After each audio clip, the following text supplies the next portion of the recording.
Nah, Bapak Ibu sekalian, secara sinodal memang kita sekarang dalam kondisi transisi. Jadi daftar bacaan Alkitab itu belum sempat dibuat oleh pengurus sinode karena pengurus sinode yang baru ini belum serah terima. Jadi saya inisiatif pribadi, kemudian mengutip daftar bacaan oikumenis sedunia, lalu mengambil bacaan yang kedua itu, lalu saya bagikan ke media sosial di YouTube dan di Facebook untuk daftar bacaan bulan Juni. Jadi itu inisiatif pribadi, tapi menggunakan daftar bacaan oikumenis sedunia. Itu Yahudi juga pakai, Katolik juga pakai, Protestan juga pakai, Ortodoks juga pakai. Nah, biasanya teologi dan ajaran Gemi juga selama ini mengutip daftar bacaan itu. Lalu disesuaikan dengan kondisi Gemi, kemudian membuat daftar bacaan tiap minggu itu. Jadi saya ada bikin, saya bagi di YouTube, di Facebook untuk bulan Juni. Mudah-mudahan setelah serah terima tanggal 6, seperti yang biasanya kan don cetak buku daftar bacaan itu. Nah, jadi kita berangkat dari daftar bacaan itu malam ini atau minggu tanggal 5 Juni di hari Pentakosta itu kita baca dalam Kisah Rasul 2 ayat 1 sampai ayat 21. Baik itu kisah datangnya Roh Kudus di hari raya Pentakosta. Setelah Yesus naik ke surga, Yesus memerintahkan murid-muridnya untuk segera pergi ke Yerusalem menanti janji. Dan janji itu begitu penting bagi murid-murid, ke-12 murid dan bahkan beberapa orang yang saat itu menyaksikan Yesus naik ke surga. Nah, karena itu mereka datang di Yerusalem dengan sebuah harapan akan mendapatkan janji dari Yesus itu. Nah, Yesus naik ke surga itu sudah dekat dengan perayaan Pentakosta. Perayaan Pentakosta itu sudah dimulai sejak Perjanjian Lama. Nah, dalam Perjanjian Lama, perayaan Pentakosta itu disebut dengan perayaan 7 minggu. Karena memang dirayakan 7 minggu setelah perayaan Paskah. Jadi perayaan Paskah dalam Perjanjian Lama, Paskah Yahudi atau Israel itu adalah perayaan keluar dari Mesir. Perayaan pembebasan dari perbudakan di Mesir. 7 minggu kemudian, mereka harus merayakan Pentakosta. Nah, perayaan itu yang sedang mereka nantikan. Setelah Yesus naik ke surga, sebagai orang Yahudi, mereka sedang menanti perayaan Pentakosta itu. Yang disebut dengan perayaan 7 minggu. Yang dalam bahasa Yunani, Pentakosta itu artinya ke-50. Jadi 7 minggu itu 50 hari. Ya. Kalau kita hitung ya, pas itu. 50 hari. Penta itu 50. Ya. Jadi hari ke-50 sesudah perayaan Paskah. Perayaan Paskah maknanya adalah keluar dari perbudakan di Mesir. Pembebasan dari perbudakan. Kita sekarang merayakan Paskah artinya pembebasan dari perbudakan dosa. Yahudi itu perbudakan dari Mesir. Sedangkan Pentakosta bagi mereka itu adalah perayaan 7 minggu. Nah, pada perayaan 7 minggu itu biasanya orang Yahudi atau orang Israel merayakannya sebagai perayaan panen. Ini sampai sekarang tradisi itu ada itu. Lelang itu ya. Jadi lelang itu kan dari tradisi itu. Jadi orang panen. Ya. Nah, kalau pada saat Pentakosta itu yang dipersembahkan oleh orang Israel itu adalah panen jelai. Jelai itu sejenis gandum, sama dengan padi.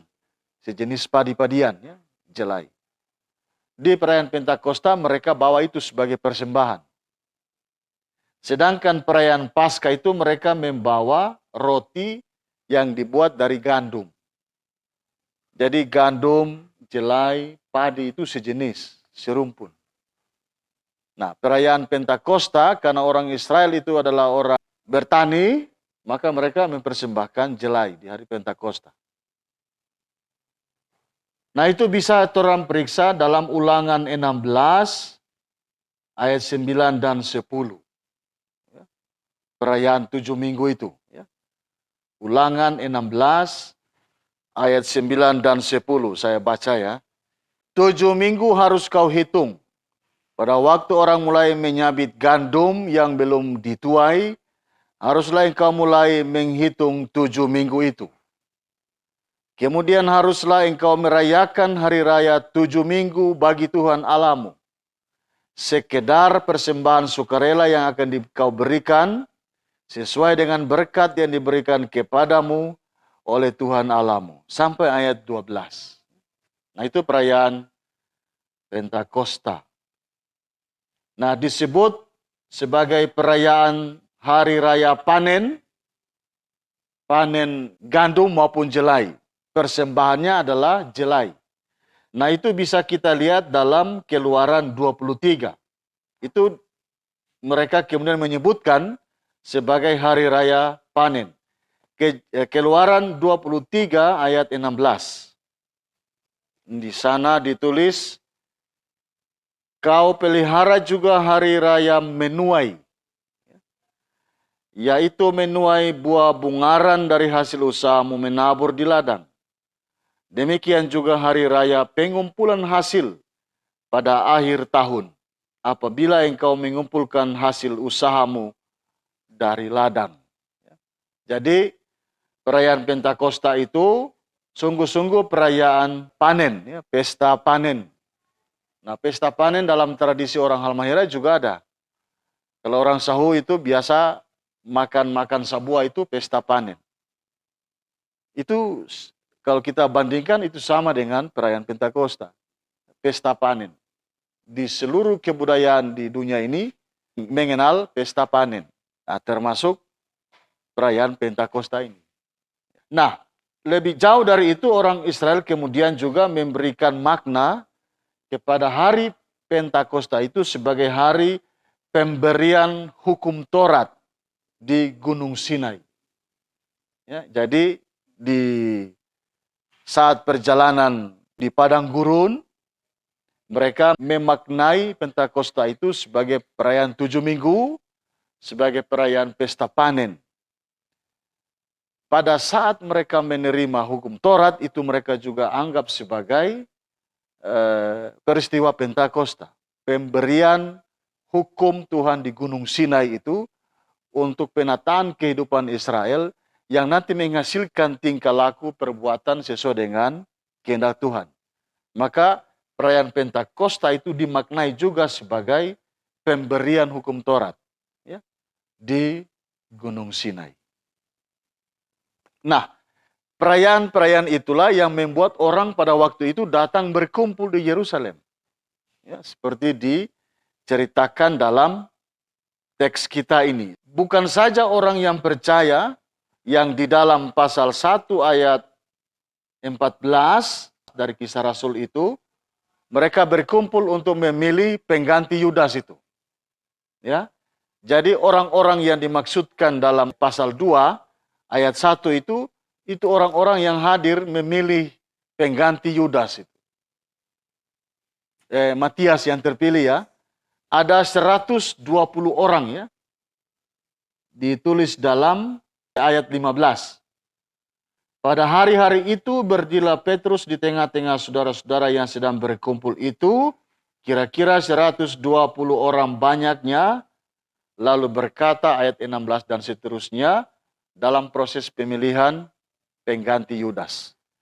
Jadi di ayat 1 dari pasal 2 itu, semua orang percaya berkumpul di satu tempat itu, mereka itu 120 orang itu. Di samping itu juga di Bait Allah juga berkumpul orang-orang Yahudi dari segala penjuru dunia. Untuk apa mereka datang? Untuk merayakan Pentakosta yang tadi itu.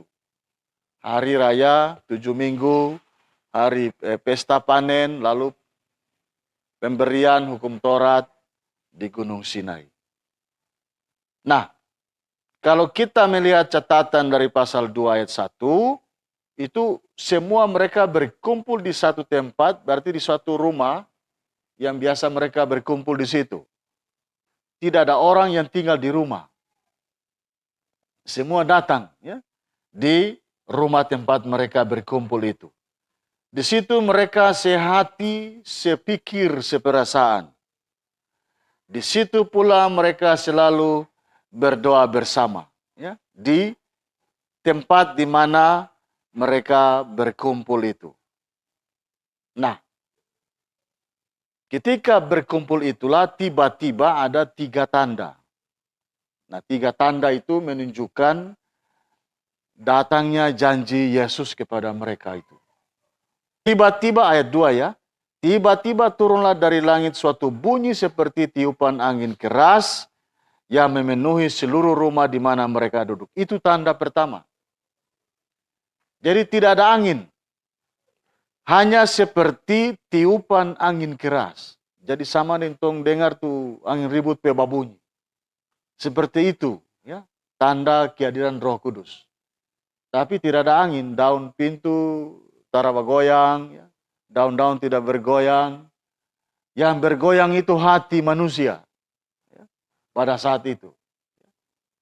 Nah, tanda yang kedua ada nyala seperti lidah api tapi tidak menghanguskan. Ya, di setiap kepala mereka yang 120 orang itu. Termasuk dengan 12 murid Yesus setelah ada pengganti Yudas. Jadi misalnya saya tidak melihat api di atas kepala saya. Saya hanya melihat misalnya di Bapak Ibu. Demikian juga Bapak Ibu tidak melihat kan di kepala ya. Tapi melihat di teman. Ada semacam nyala berbentuk lidah api. Itu tanda yang kedua. Nah, yang ketiga itu mereka dipenuhi. Itu tanda yang ketiga. Jadi masing-masing merasakan bagaimana mereka dipenuhi oleh kuasa Roh Kudus itu. Nah, kita lihat dulu tanda yang kedua tadi, nyala api seperti lidah yang ada di atas kepala masing-masing itu. Pada saat itu mereka ingat apa yang dikatakan oleh Yohanes dalam Matius 3 ayat 11. Itu perkataan Yohanes. Apa dia bilang tuh dia?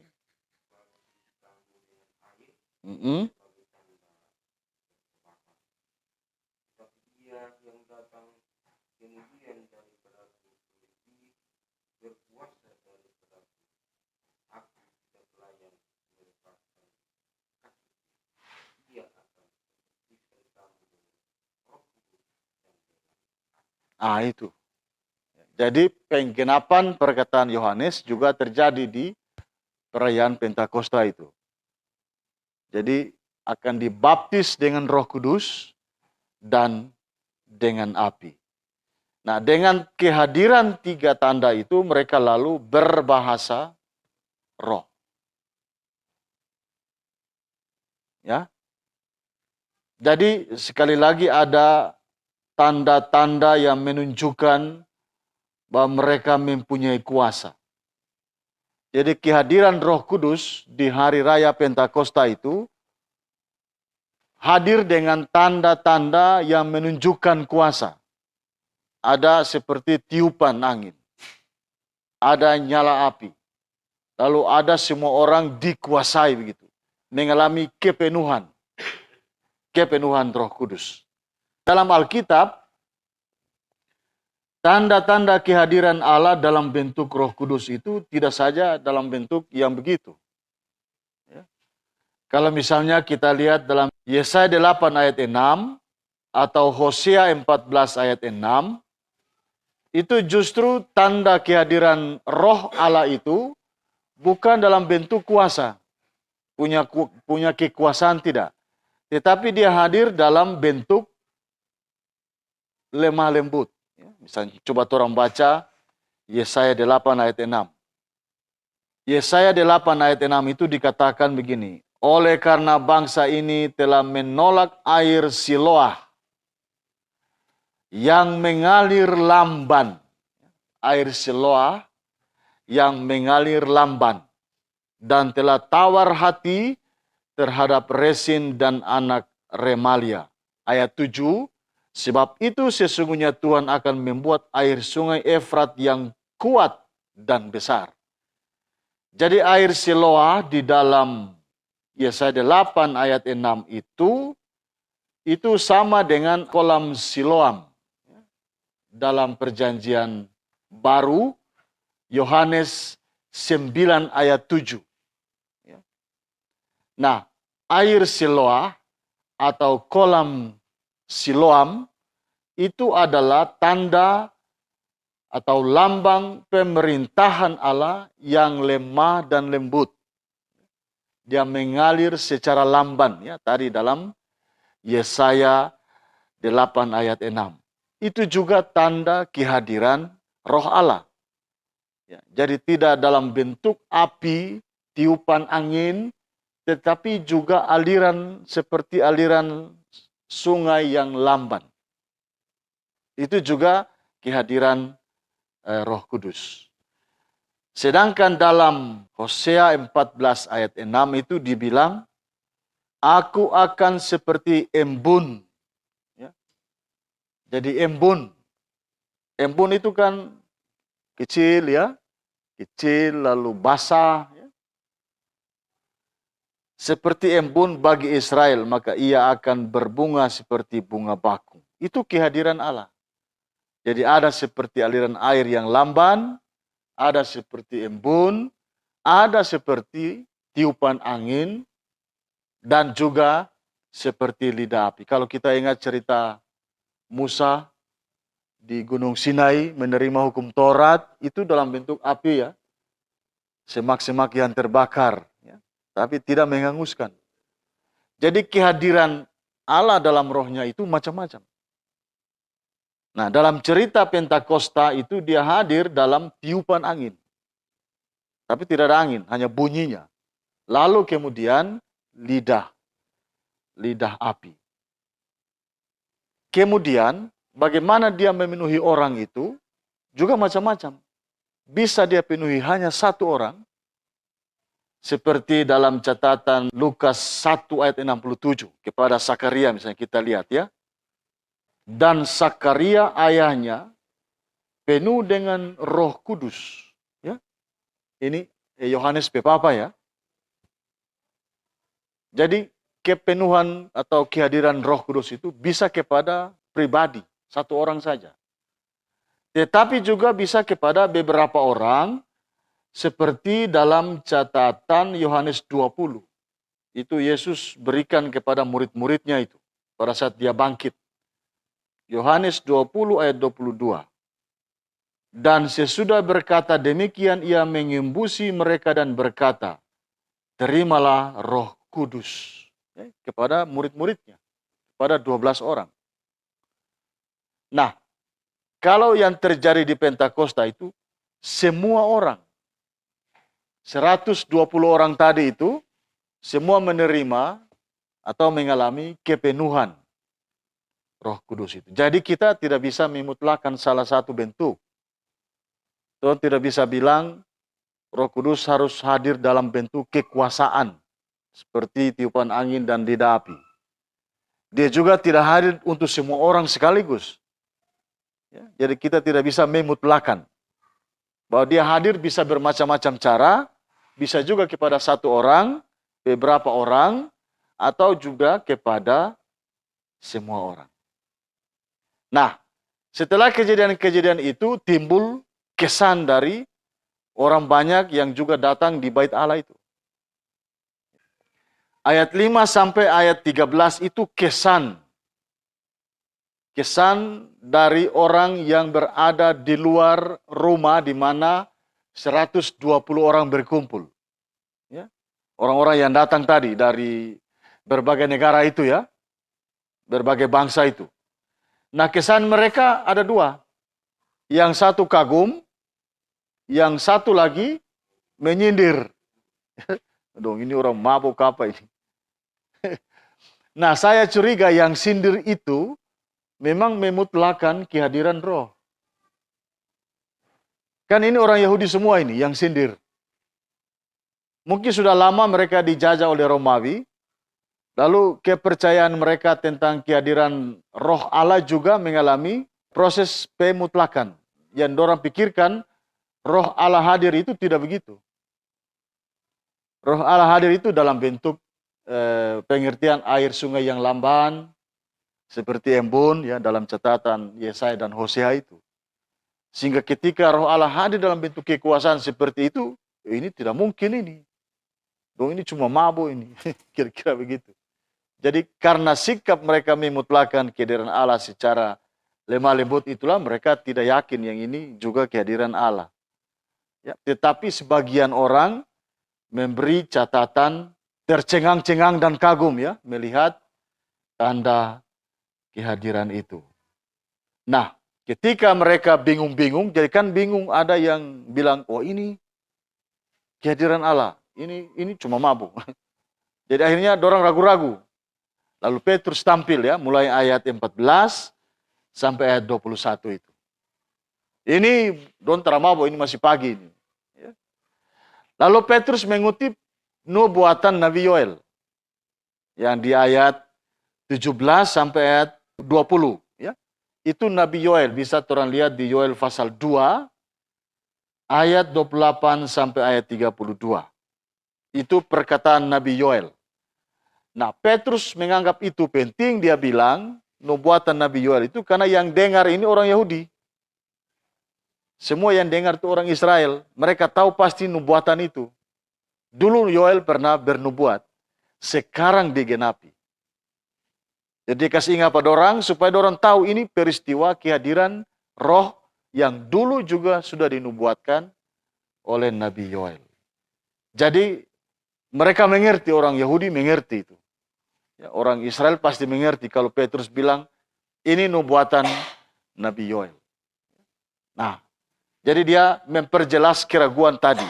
Ada yang kagum, ada yang sindir. Mereka tidak mabuk. Ini perkataan dulu ya Nabi Yoel. Sekarang tergenapi. Nah, dari cerita itu saya catat kurang lebih 3 pesan penting. Yang pertama, kita harus sehati, sepikir, dan segerakan. Nah, seperti 120 orang itu. Sehati, sejiwa, seperasaan, menanti janji Yesus. Apalagi orang gereja Gemi. Ya.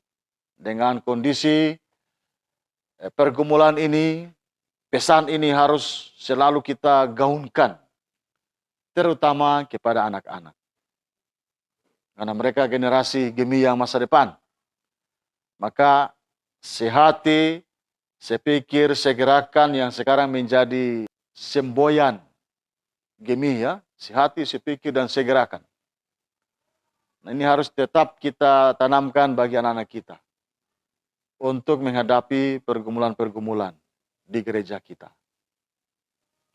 Yang kedua, kita harus ingat bahwa kehadiran Roh Kudus itu bermacam-macam dan tidak bisa kita mutlakan. Sekarang ini kan ada orang memutlakan kehadiran Roh Kudus. Ya, di setiap gereja itu.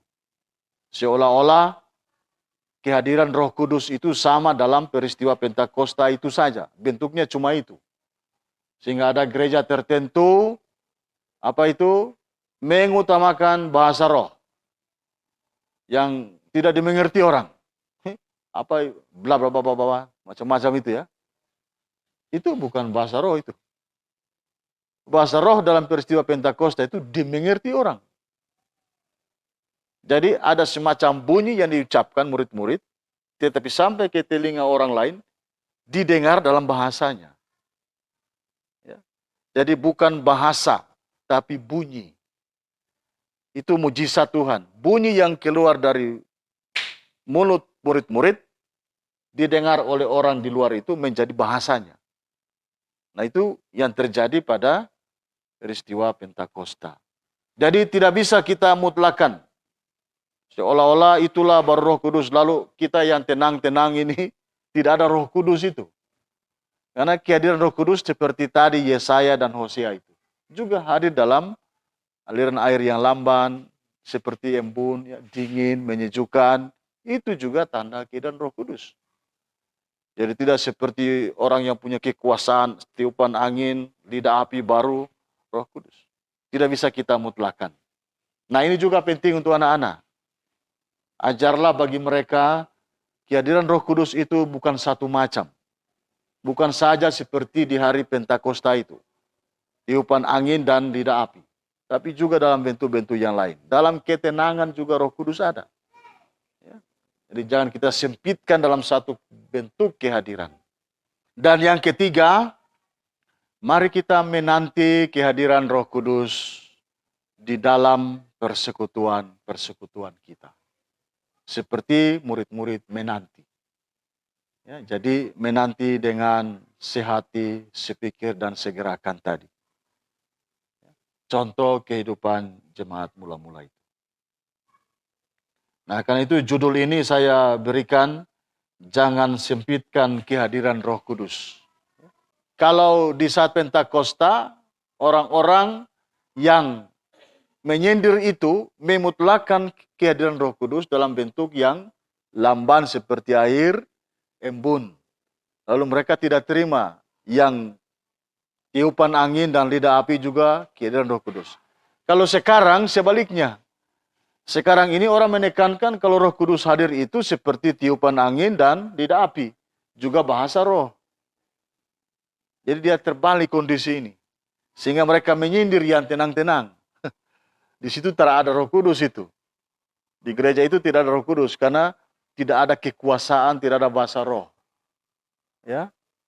Nah, ini kondisi terbalik. Mereka suka sindir gereja yang tenang-tenang, gereja yang mengalami kehadiran Roh Allah dalam ketenangan.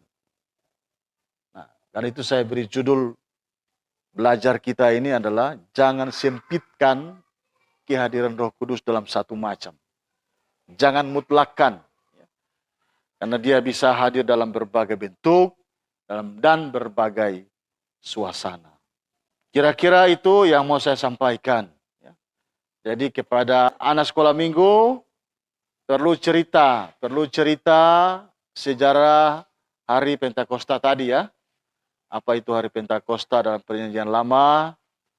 Nah, dalam perjanjian baru kita ini merayakan Pentakosta bukan lagi hari 7 minggu, bukan lagi pesta panen, tetapi keturunan Roh Kudus.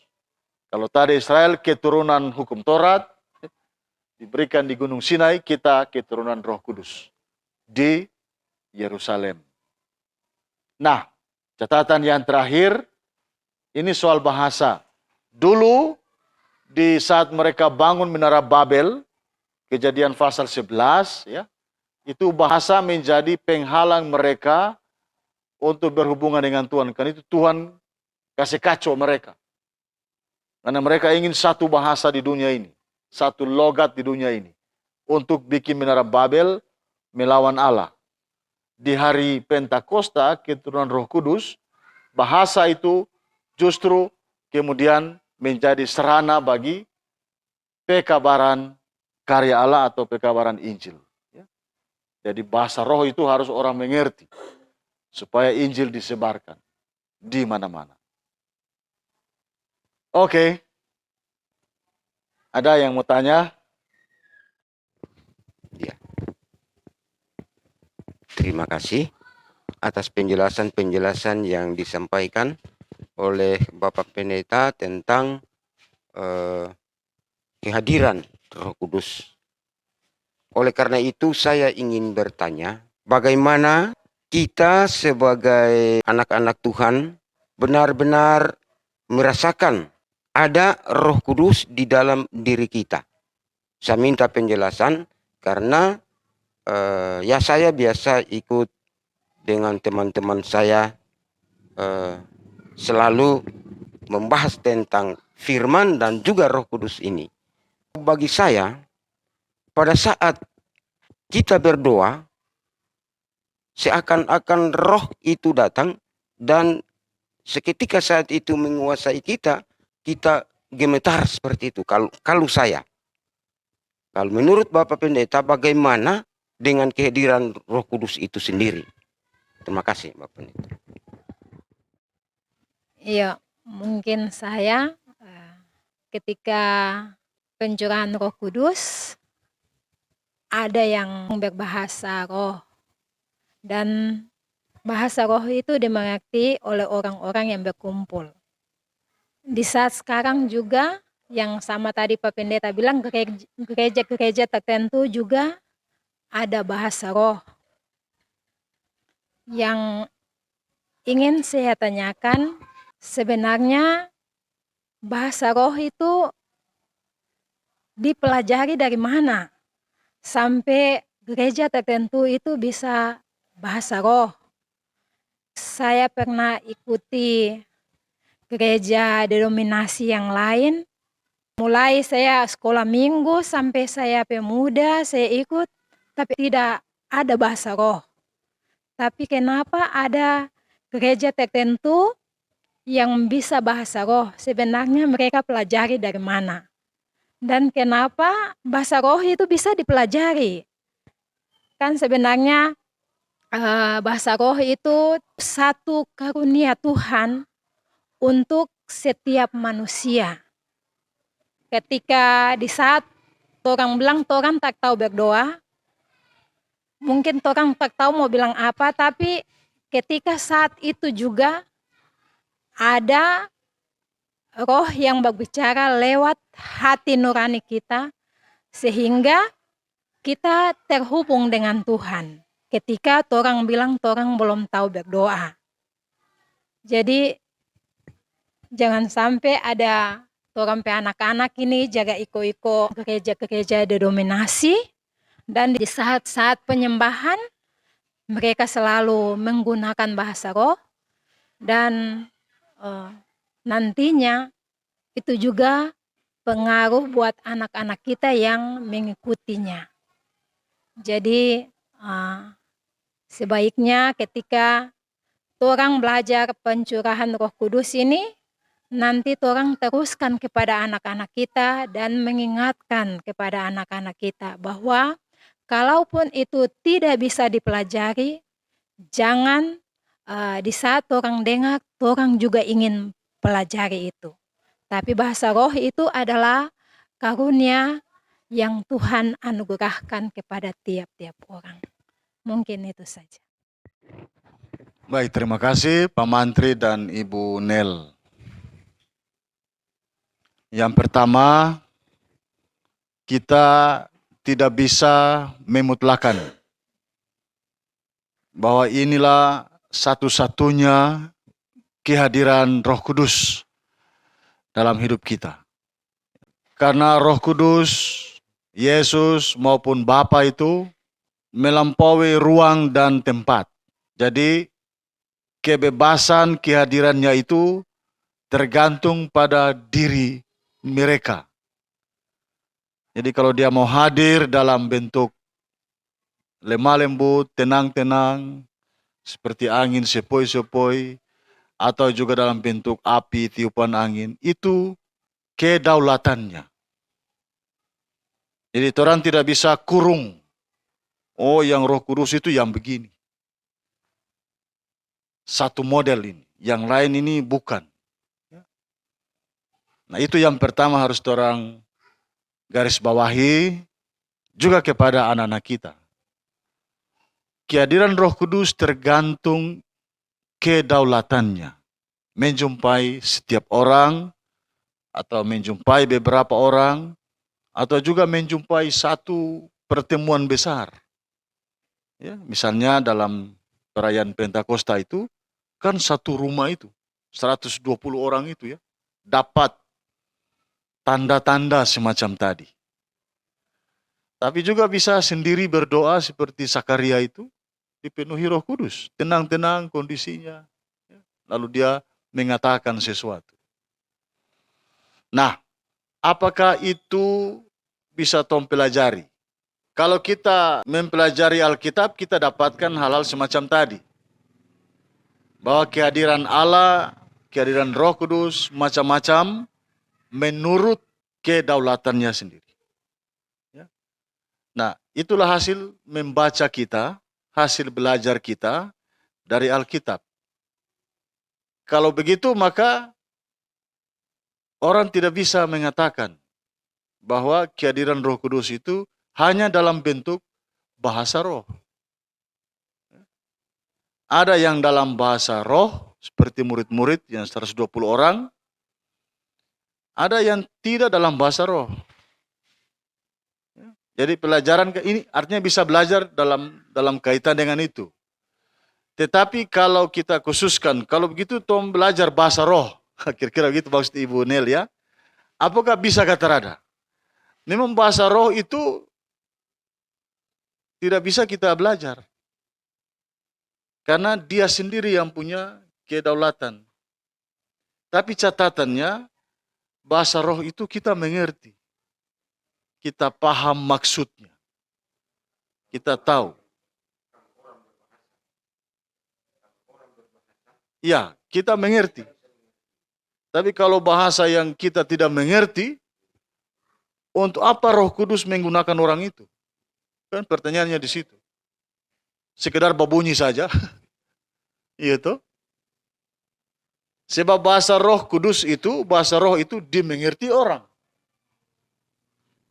Tapi kalau orang tidak mengerti, untuk apa Roh Kudus pakai bahasa itu? Kan sia-sia itu. Tidak ada gunanya itu. Dan tidak ada sekolah untuk belajar sama dengan bahasa Indonesia ya. Untuk bisa belajar bahasa Roh Kudus, tidak ada mata pelajaran. Karena itu kedaulatan Roh Kudus. Dan kehadirannya tidak saja dalam bahasa roh. Kehadirannya dalam bermacam-macam bentuk. Nah, apa yang menandai kita bahwa kita sedang dikuasai oleh Roh Kudus? Menurut hemat saya, kita merasakan bahwa kita ini tidak punya apa-apa. Di situ sebetulnya Roh Kudus ada dalam hidup kita. Jadi kalau kita berdoa, merasakan suasana hati semacam itu, itulah kepenuhan Roh Kudus. Kita ini tak ada gunanya. Kalau kita masih merasa kita punya guna sesuatu, kan kita masih andalkan diri kita itu. Roh Kudus tidak penuhi. Tapi kalau kita betul-betul menikmati di hadapan Engkau Tuhan, saya ini tidak ada arti. Itu kita sedang dipenuhi itu. Jadi perasaannya betul-betul penuh. Bahwa tanpa Dia, saya tidak ada. Tanpa Dia, saya tidak tahu apa-apa. Jadi saya ini tergantung sepenuhnya. Saya ini tidak apa-apa, hanya Dia itu. Itu kepenuhannya di situ, menurut saya. Pengalaman ya, pribadi selama ini begitu. Saya merasakan kehadiran Roh Kudus kalau saya tidak andalkan apa-apa yang ada pada diri ini. Pengetahuan, keterampilan, macam-macam. Tapi kalau kita masih ada itu, masih ego kan? Seolah, ya, jadi kita tidak andalkan Dia, tapi andalkan kita. Itu kita sulit dipenuhi. Karena itu saya juga berpendapat bahwa kehadirannya bisa bermacam-macam. Ada tenang, ada mungkin yang seperti Pak Mantri alami, ya, bergetar. Jadi kita tidak bisa sempitkan, memutlakkan satu, seolah-olah cuma bergetar saja. Lalu yang tenang-tenang itu tidak ada. Ya, tidak boleh. Makanya saya bilang judul ini, jangan sempitkan dan mutlakkan kehadiran Roh Kudus hanya satu macam. Tidak boleh. Nanti kita mengurung dia itu. Padahal dia ini tidak bisa dikurung. Dia punya kedaulatan sendiri untuk hadir dan dialami oleh setiap orang. Bahasa roh itu disebut dengan glossolalia dalam bahasa Yunaninya. Glossolalia itu bahasa lidah. Itu bahasa lidah. Karena itu seringkali gereja-gereja tertentu lidah mau tergetar apa, so itu bahasa rohnya. Padahal bukan, kalau dalam konteks Kisah Rasul ini. Bunyi yang dikeluarkan oleh murid-murid itu dimengerti orang lain sebagai bahasanya. Sehingga mereka mengerti. Jadi ini sekedar bunyi, bukan bahasa yang dikeluarkan. Itu mujizat Roh Kudus pada waktu itu. Jadi seolah-olah itu kan dorang di bait Allah, lalu dorang kan di murid-murid dalam satu rumah. Ketika dong dengar bunyi itu, dong datang di situ. Lalu mungkin dong saling baku togor. Nah, ketika saling baku togor itu, dong heran. Ngana ini orang di sini kong bikapa bahasa Arab. Kira-kira begitu DP konteks waktu itu. Ya. Dan mungkin juga mereka bicara tentang Yesus. Tentang karya Yesus. Seperti khotbah Petrus itu di ayat 22 dan seterusnya itu. Ya.